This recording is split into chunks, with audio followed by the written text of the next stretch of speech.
Yo la team, j'espère que vous allez bien, que vous avez passé une excellente journée. On se retrouve ce soir pour une nouvelle vidéo de pronostics sportifs. Comme tous les soirs, ce soir exceptionnellement à 20h30, en tout cas actif tous les soirs sur YouTube. C'est la raison pour laquelle je vous demande le maximum de pouces bleus. La team, super important pour le référencement. Et c'est un petit peu le cadeau que vous me faites tous les jours. Comme d'habitude, objectif au moins 300 pouces bleus sur cette vidéo. Pour demain, on va partir sur 3 pronostics, forcément Ligue des Champions. Mais avant ça, on va faire le bilan de ce qui s'est passé hier, ce lundi. On a eu encore une fois une très belle douille. La défaite de Leicester à domicile contre Fulham sur le score de 2-1. Cependant, c'est le seul mauvais pronostic. Les deux autres pronostics sont passés, donc journée plutôt en bénéfice. On valide un plus de 2,5 buts entre Genoa et Parme. Également, une excellente cote qui était la victoire de Eibar. Remboursé si le Betis s'impose, ses cotes à 1,88 pour ceux qui ont pris le risque de jouer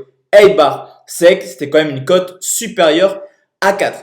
Juste avant de partir également dans les 3 pronostics pour ce mercredi, je voulais juste vous prévenir que si ce soir il y a plus de 2,5 buts entre Gladbach et l'Inter de Milan, le 3e palier de la montante est validé et que la vidéo pour le 4e palier de montante sera mise en ligne demain sur les coups de 10h où forcément on parlera d'un 4e match de Ligue des Champions où une cote est extrêmement intéressante.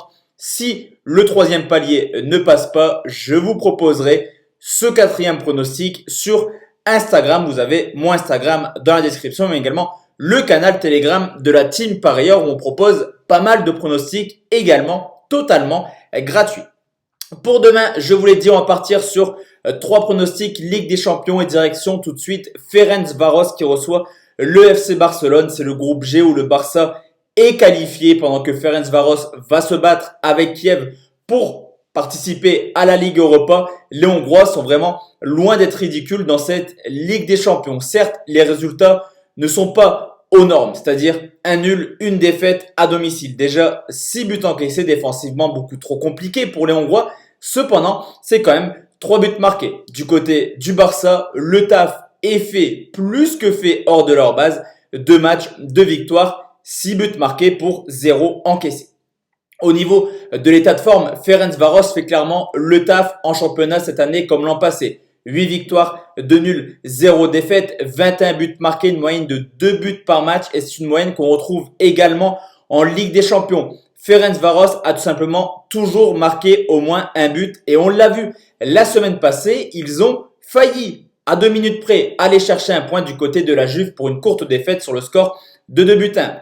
Du côté du Barça, ça va mieux. Actuellement, 4 victoires sur les 5 derniers matchs, 2 fois 4-0, dont un 4-0 ce week-end avec un but de Messi qui valide un palier de montante. Cependant, c'est une équipe qui fera extrêmement tourner demain. Coutinho, Ter Stegen, Messi ne seront pas titulaires et dans le groupe. À noter également les absences de Piqué, Roberto, Umtiti ou également Ansu Fati. Clairement, Ferencváros voudra bien terminer sa campagne européenne en Ligue des Champions à domicile. Surtout que le Barça, cette année, 13 matchs officiels, seulement 5 clean sheets. Les Hongrois peuvent embêter le Barça, mais je vais plutôt sécuriser mon pronostic et partir sur les 2 équipes marques, c'est coté 1,60. Deuxième pronostic, on va aller en Espagne et c'est le FC Séville qui reçoit Chelsea, le groupe E, le groupe de Rennes, les 2 équipes leaders avec 10 points, les 2 équipes qualifiées qui vont se jouer la première place. On a quand même une équipe de Séville qui pour l'instant fait le taf à domicile en Ligue des Champions. 2 matchs, 2 victoires. Cependant, dans la difficulté tout de même en termes de score, 1-0 contre Rennes, 3-2 contre Krasnodar. Du côté de Chelsea, là aussi, 2 matchs, 2 victoires hors de leur base. Déjà 6 buts inscrits en 2 rencontres, 4 à Krasnodar, 2 à Rennes. Et c'est tout simplement la meilleure attaque de cette poule du côté de Chelsea. L'état de forme est plutôt excellent pour les 2 équipes. Après un mois d'octobre extrêmement compliqué pour Séville, il y a du mieux. Actuellement, il reste tout simplement sur 5 victoires de suite. Mais que dire de Chelsea qui enchaîne semaine après semaine des matchs sans défaite. 14 matchs sans défaite pour les hommes de Frank Lampard. 5 buts encaissés sur les 10 dernières rencontres, dont 3 contre Southampton. C'était Kepa dans les buts. Depuis l'arrivée du gardien de Rennes, Mendy, il y a vraiment du mieux défensivement du côté de Chelsea.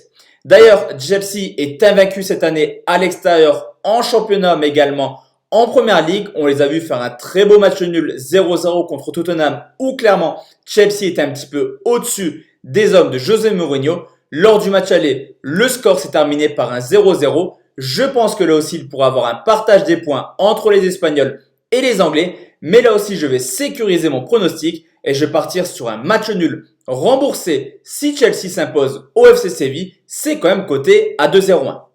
Et enfin la team, le dernier pronostic, on va forcément parler du Paris Saint-Germain qui se déplace à Manchester United direction le groupe H. Manchester 9 points, Leipzig, Paris 6 points, Başakşehir 3 points. Leipzig joue Başakşehir, le PSG va à Manchester.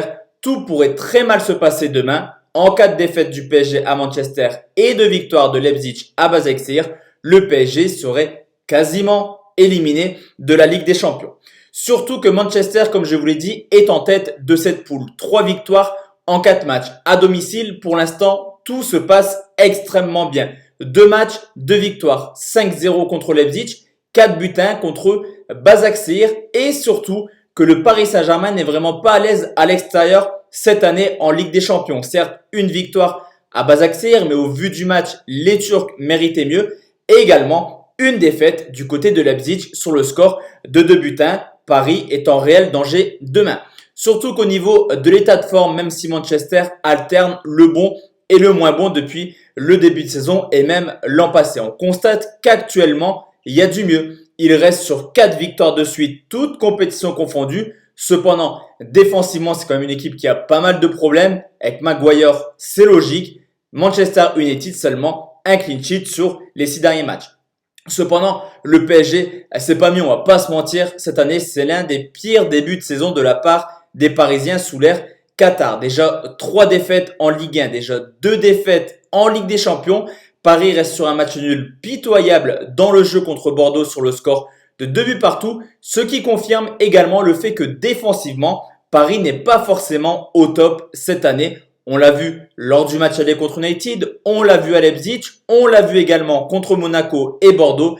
Paris encaisse régulièrement du but. Ce qui est plutôt positif côté parisien, c'est que Paris l'a déjà fait à Manchester. Victoire 2 buts 1 il y a maintenant 2 ans. Surtout que du côté de Manchester, pas mal d'absents. Derrière, Telles, Pogba, mais que dire également du Paris Saint-Germain qui est une infirmerie quasiment pleine et qui se remplit semaine après semaine. Le PSG est chaud offensivement, mais que dire de Manchester United qui est également dans ses rangs le joueur phare de ce début de saison en la personne de Fernandes. Sur ce coup, je vous l'ai dit, les deux équipes sont clairement instables et je pense qu'on aura du but. Je vais partir sur 3 pronostics. Premier pronostic que je vais jouer vraiment, c'est un plus de 2,5 buts côté 1,54. Pronostic buteur double chance, Neymar ou Fernandes côté 1,56. Les deux joueurs tirent les pénaltys. Les deux joueurs sont incontestablement les meilleurs techniquement de leurs équipes. Cavani a mis un doublé ce week-end. Cavani joue contre son ancien club. Je sens clairement arriver le traquenard dans ce match et le but de Cavani coté à 2,95 est une excellente cote à parier en fun. Donc voici la team mes 3 pronostics pour demain. Comme je vous l'ai dit, peut-être rendez-vous demain à 10h pour parler du 4e palier de la montante. D'ici là, portez-vous bien. Excellente soirée à tous et à toutes. Et à demain. Ciao, ciao.